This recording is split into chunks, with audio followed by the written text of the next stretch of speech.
ಆತ್ಮೀಯ H16 news ಅರ್ಥಾತ್ ಸೀತಾರಾಮ್ ನ್ಯೂಸದ ವೀಕ್ಷಕರೇ, ನಾನು ನಿಮ್ಮವ ಎಂ ಆಯುಧ ಮಲ್ಲಪ್ಪ ಜೊತೆಯವರು.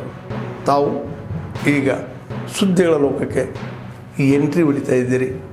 ಈ ಸುದ್ದಿಗಳನ್ನು ಪ್ರತಿಯೊಂದು ನೋಡೋ ಜೊತೆಗೆ ನಿಮ್ಮ ಅಭಿಪ್ರಾಯಗಳನ್ನು ಹಚ್ತಾ ಇರಿ. ಯಾಕಂದರೆ ಈ ಸುದ್ದಿಗಳು ನಿಮಗಾಗಿ, ನಿಮ್ಮ ಬದುಕಿಗಾಗಿ, ನಿಮ್ಮ ವೈಚಾರಿಕೆಗಾಗಿ, ನಿಮ್ಮ ತಿಳುವಳಿಕೆಗಾಗಿಯೂ ನಿಮಗೂ ಗೊತ್ತು. ಜೊತೆಗೆ ನಮಗೂ ನಿಮ್ಮೊಂದಿಗೆ ಇದೊಂದು ಮಾತಾಡುವಂಥ ಜೊತೆಗೆ ಸುದ್ದಿಗಳನ್ನು ಬಿಡುವಂಥ ಕೆಲಸ. ಈ ಕೆಲಸದಲ್ಲಿ ನಾವು ನಿಮ್ಮೊಂದಿಗಿದ್ದೀವಿ ಅಂತ ಹೇಳ್ತಾ ನೋಡ್ತಾ ಇರಿ ಸುದ್ದಿಗಳನ್ನು. 37,000 ಕೋಟಿ ಇದರಿಂದ ಎಕ್ಸೈಸಿಂದ ಹೋದ ವರ್ಷ ಇತ್ತು. ಈ ಸಲ 40,000 ಕೋಟಿಗಿಂತ ಜಾಸ್ತಿ ಇವತ್ತು ಟಾರ್ಗೆಟ್ ಇಟ್ಟಿದ್ದಾರೆ. ಅಂದರೆ ಹೆಚ್ಚು ಬಾರ್ ಲೈಸೆನ್ಸ್ ಕೊಡೋದು ಮತ್ತೊಂದು ಮಾಡಲೇಬೇಕಲ್ಲ ಟಾರ್ಗೆಟ್ ರೀಚ್ ಆಗಬೇಕಂದ್ರೆ.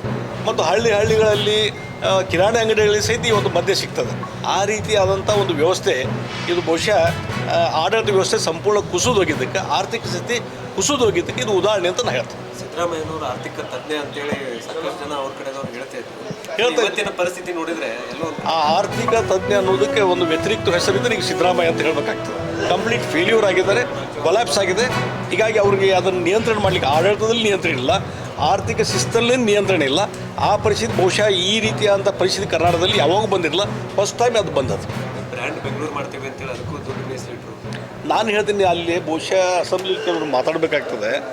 ಅಲ್ಲಿ ಬೆಂಗಳೂರಿನಲ್ಲಿ ಇಷ್ಟಿಂತ ಪರ್ಸೆಂಟೇಜ್ ಫಿಕ್ಸ್ ಆಗಿಬಿಟ್ಟಿದೆ. ಇಷ್ಟು ಪರ್ಸೆಂಟೇಜು ನೀವೊಂದು ಬಿಲ್ಡಿಂಗ್ ಪರ್ಮಿಷನ್ ಹೋಗ್ರಿ, CCಗೆ ಹೋಗ್ರಿ, ಮತ್ತೊಂದಕ್ಕೆ ಹೋಗ್ರಿ, ಅಲ್ಲಿ ಇಷ್ಟೊಂದು ಕರಪ್ಷನ್ ಇಷ್ಟೊಂದು ಫಿಕ್ಸ್ ಆಗಿದೆ. ಅದನ್ನು ನೀವು ರೇಟ್ ತುಂಬಿದ್ರೆ ಮಾತ್ರ ನಿಮಗೆ ಎಲ್ಲ ಪರ್ಮಿಷನು, ಬಿಲ್ಡಿಂಗ್ ಪರ್ಮಿಷನ್ ಎಲ್ಲವೂ ಸಿಗ್ತಾವೆ. ಈ ಒಂದು ವ್ಯವಸ್ಥೆ ಬಹುಶಃ ಬೆಂಗಳೂರಲ್ಲಿ ಯಾವಾಗೂ ಇರಲಿಲ್ಲ. ಆ ವ್ಯವಸ್ಥೆ ಬಂದದೆ. ಅದ್ರ ದುಡ್ಡು ಯಾರಿಗೆ ಹೋಗ್ತದೆ, ಆ ಮಾಮೂಲಿ ಯಾರಿಗೆ ಹೋಗ್ತದೆ, ಇದೊಂದು ದೊಡ್ಡ ಎನ್ಕ್ವೈರಿ ಆಗಬೇಕಾಗಿದೆ. ಭಾಳ ದೊಡ್ಡ ಪ್ರಮಾಣದಲ್ಲಿ ಹಣ ಲೂಟಿ ಆಗ್ತದೆ, ಜನರಲ್ಲಿ ಲೂಟಿ ಆಗ್ತಾಯಿದೆ. ಜನ ಬೇಸತ್ತು ಹೋಗಿದ್ದಾರೆ, ಇವರು ಕರಪ್ಷನ್ಗೆ ಸಿಕ್ಕಾಪಟ್ಟೆ ಬೇಸತ್ತು ಹೋಗಿದ್ದಾರೆ. ಪ್ರತಿಯೊಂದು ಇಲ್ಲ. ಈಗ ನೋಡಿ, ರಾಜ್ಯದಲ್ಲಿ ಒಂದು ಸರ್ಕಾರ ಅಸ್ತಿತ್ವವಿದೆಯಿಲ್ಲ ಅನ್ನುವಂಥ ಪ್ರಶ್ನೆ ಬಂದದ್ದು. ಆರ್ಥಿಕ ಪರಿಸ್ಥಿತಿ ಭಾಳ ಚಿಂತಾಜನಕಿದೆ ಮತ್ತು ಯೋಜನೆಗಳ ದುರುಪಯೋಗ ಆಗ್ತಾಯಿದೆ. ಯಾವುದೇ ಯೋಜನೆಗಳು ಅನುಷ್ಠಾನ ಆಗ್ತಾಯಿಲ್ಲ. ಮತ್ತು ಈಗ ಬಜೆಟು ಬಹುಶಃ ಇದೆಲ್ಲ ನೋಡಿದರೆ, ಬಜೆಟು ಅವರ ನೀತಿ ನೋಡಿದರೆ, ಇದು ಬೆಳಗಿಂದ ಸಾಯಂಕಾಲ ಅಲ್ಪಸಂಖ್ಯಾತರ, ಅದರಲ್ಲಿ ಮುಸ್ಲಿಮ್ಸ್ ತುಷ್ಟೀಕರಣ ಇದನ್ನೇ ಮಾಡ್ಕೊತ ಹೋಗಿದ್ರು. ಇವತ್ತು ನೋಡಿ ಪತ್ರಿಕೆಯಲ್ಲಿ ನೋಡಿದ್ರಿ, ನಿಮ್ಮ ಕ್ಯಾಬಿನೆಟಲ್ಲಿ ಡಿಸಿಷನ್ ತೊಗೊಂಡಿದೆ. ಮುಸ್ಲಿಮರಿಗೆ 4% ಕಾಮಗಾರಿಗಳಲ್ಲಿ ರಿಸರ್ವೇಷನ್. ಬಹುಶಃ ಈ ರೀತಿಯಾದಂಥ ಒಂದು ಜಾತಿವಾರು ಏನದು ತುಷ್ಟೀಕರಣದ ಅತಿಯಾದಂಥ ಒಂದು ದುರ್ಬಳಕೆ ಅಂತ ನಾನು ಹೇಳ್ತೀನಿ. ಸರ್ಕಾರದ ದುರ್ಬಳಕೆ ಆಗ್ತಾಯಿದೆ. ಇದರಿಂದ ಜನರಲ್ಲಿ ಆಕ್ರೋಶ ಸ್ಟಾರ್ಟ್ ಆಗಿದೆ. ಈ ಸರ್ಕಾರ ವಿರುದ್ಧ ಜನ ಆಂದೋಲನ ಭಾರತೀಯ ಜನತಾ ಪಾರ್ಟಿ ಈಗಾಗಲೇ ಮಾಡ್ತಾಯಿದೆ, ಮುಂದೆಯೂ ಮಾಡ್ತದೆ. ಹೀಗಾಗಿ ಈ ರೀತಿಯಾದಂಥ ಒಂದು ಜಾತಿ ಧರ್ಮ ಹಿಡ್ಕೊಂಡು ಈ ರೀತಿಯಾದಂಥ ಒಂದು ತುಷ್ಟೀಕರಣ ಇದೆಯಲ್ಲ, ಬಹುಶಃ ಇದು ದೊಡ್ಡ ಹೊಡೆತ ಕಾಂಗ್ರೆಸ್ಗೆ ಬೀಳ್ತದೆ ಡೆಫಿನೆಟ್ಲಿ. ಮತ್ತು ಇದು ಸರ್ಕಾರಕ್ಕೂ ಕೆಟ್ಟ ಹೆಸರು ಬರ್ತದೆ ಅಂತ ಹೇಳ್ತೀನಿ. ಒಂದು ಯೋಜನೆ ತರಬೇಕು, ಅದು ಪ್ರಾಮಾಣಿಕವಾಗಿ ಅನುಷ್ಠಾನ ಮಾಡಬೇಕು. ಅದು ಮಾಡಲಿಕ್ಕಾಗಿಲ್ಲ ಅಂದರೆ ಆ ಯೋಜನೆ ಯಾಕೆ ತೊಗೊಂಬರ್ತೀರಿ? ಹಣದ ಕೊರತೆ. ಈಗ ಹೇಳ್ತಾರೆ ಅವರು ಸಚಿವರು, ಅಲ್ಲರಿ ಪ್ರತಿ ತಿಂಗಳು ನಾವು ಕಂಪಲ್ಸರಿ ಕೊಡ್ಬೇಕನ್ನ, ಸ್ವಲ್ಪ ಡಿಲೇ ಹಾಕಿದ್ರಿಪ್ಪ, 2 ತಿಂಗಳು 3 ತಿಂಗಳು ತಡ್ಕೋಬೇಕು. ಮತ್ತು ಅದಕ್ಕೆ ಇದನ್ನು ಯಾಕೆ ತರಬೇಕು ನೀವು? ಇಷ್ಟು ನಿಮ್ಗೆ ಹಣ ಕೊಡೋಕೆ ಆಗೋದಿಲ್ಲ ಅಂದರೆ, ಪ್ರಾಮಿಸ್ ಫುಲ್ಫಿಲ್ ಮಾಡೋಕ್ಕಾಗೋದಿಲ್ಲ ಅಂದರೆ ಯಾಕೆ ತರ್ತೀರಿ ಅಂತ ನಾನು ಕೇಳ್ತೀನಿ. ಇವತ್ತು ತುಂಬ ಪೂರ್ತಿ ಭ್ರಷ್ಟಾಚಾರವನ್ನು ತುಂಬಿ ತುಳುಕ್ತಾ ಇದೆ. ಇವತ್ತು ಬಹುಶಃ ಅವ್ರು ಶಾಸನ ಸಭೆಯಲ್ಲಿದ್ದು ಏನಾದರೂ ರೆಕಾರ್ಡ್ಸ್ ಹೊರಗೆ ಬಂದರೆ, ಅವರು ಅಲ್ಲಿ ಶಾಸಕರು ಮಾತಾಡಿದ್ದು ಏನಾದರೂ ಹೊರಗೆ ಬಂದರೆ, ಇವತ್ತು ಸಿದ್ದರಾಮಯ್ಯ ಸರ್ಕಾರ ಎಷ್ಟು ಅನ್ಪಾಪ್ಯುಲರ್ ಇದೆ ಅಂತ ಗೊತ್ತಾಗ್ತದೆ. ಈಗ ನಿಮಗೆ 40% ಸರ್ಕಾರ ಅಂತೇಳಿ ಈ ಹಿಂದೆ ಸಾಕಷ್ಟು ಮಾತಾಡ್ತಾ ಇದ್ರು. ಇವತ್ತೇನು ನಡೀತಾ ಇದೆ? ಈಗ 60% ಸರ್ಕಾರ ಆಗಿದೆ. ಈಗ ಯಾಕಂದರೆ ಈಗ ಅವ್ರದೇ ನೇಮಕ ಮಾಡಿದಂಥ ಎನ್ಕ್ವೈರಿ ಕಮಿಷನ್ ಅದು ಏನಾಗಿದೆ ಅಂತನ ಅದನ್ನು ಎಂದೂ ಹೊರಗೆ ಹಾಕೋದಿಲ್ಲ. ಹೊರಗೆ ಸುದ್ದಿ ಬಿಡ್ತಾರೆ, ಇಲ್ಲ ಅದು ಆ ರೀತಿ ಫುಲ್ ಆಗಿದೆ ಹಾಗೆ ಅಂತೇಳಿ. ಇವತ್ತು ಇವ್ರದಾಗ ಎನ್ಕ್ವೈರಿ ಮಾಡಿದರೆ 60% ಮೇಲೆ ಭ್ರಷ್ಟಾಚಾರ ನಡೀತದೆ. ಬೆಂಗಳೂರದಾಗ ಒಂದು ಉದಾಹರಣೆ ತೊಗೊಳ್ಳಿ. ಇಡೀ ರಾಜ್ಯದಲ್ಲಿ ಕಾಂಟ್ರಾಕ್ಟರ್ಸು ಆತ್ಮಹತ್ಯೆ ಮಾಡ್ಕೊಳ್ಳುವಂಥ ಪರಿಸ್ಥಿತಿ ಬಂದಿದೆ. ಸುಮಾರು 62,000 ಕೋಟಿಗಿಂತ ಹೆಚ್ಚು ಬಿಲ್ ಬಾಕಿ ಇದೆ. 62,000 ಕೋಟಿ ಅಷ್ಟು ಬಿಲ್ ಬಾಕಿ ಇದೆ. ಹಣ ಬಿಡುಗಡೆ ಆಗ್ತಾಯಿಲ್ಲ. ಇವತ್ತು ಇಡೀ ಕಾಂಟ್ರಾಕ್ಟರ್ಸು ಇವತ್ತು ಸುಸೈಡ್ ಮಾಡುವಂಥ ಪರಿಸ್ಥಿತಿ ಬಂದದ. ಅಲ್ಲಿ ಯಾವುದೇ ಕಾಮಗಾರಿ ನಡೀತಾ ಇಲ್ಲ, ಯಾವುದೇ ಹೊಸದಾಗಿ ಟೆಂಡರ್ ಹಾಕಲಿಕ್ಕೂ ಜನ ಆಸಕ್ತಿ ಇಲ್ಲ. ಆ ರೀತಿ ಪರಿಸ್ಥಿತಿ ಇದೆ.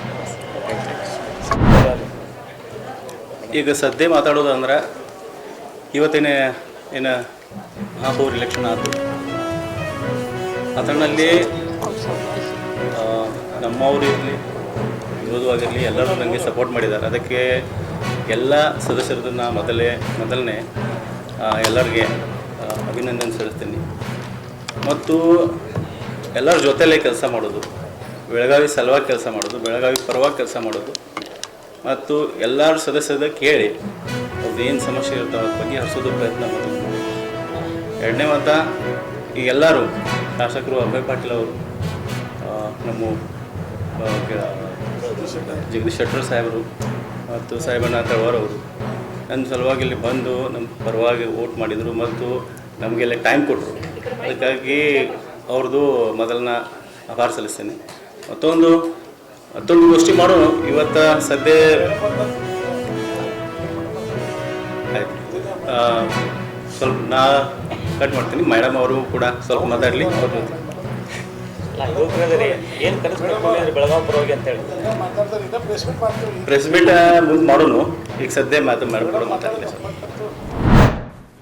ಆದ್ಮೇಲೆ ಎಲ್ಲ ಸುದ್ದಿಗಳನ್ನು ನೋಡಿದ್ರಲ್ಲ, ಏನು ಅನಿಸ್ತು ನಿಮಗೆ?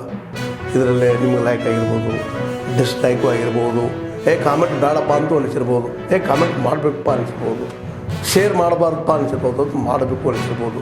ಏನಾದರೂ ಆಗಲಿ ಶೇರ್ ಮಾಡ್ತಾಯಿರಿ, ಈ ನ್ಯೂಸ್ಗಳನ್ನ ಹಂಚ್ತಾ ಇರಿ, ಜೊತೆಗೆ ಇದಕ್ಕೆ ಸಬ್ಸ್ಕ್ರೈಬ್ ಆಗ್ತಾಯಿರಿ ಅಂತ ಹೇಳ್ತಾ H16 ನ್ಯೂಸ್ ಅರ್ಥಾತ್ ಹೇ ಸೀತಾರಾಮ್, ಇದು ಸತ್ಯದ ಕೈಗೆ ನಡಿ. ವಂದನೆಗಳು.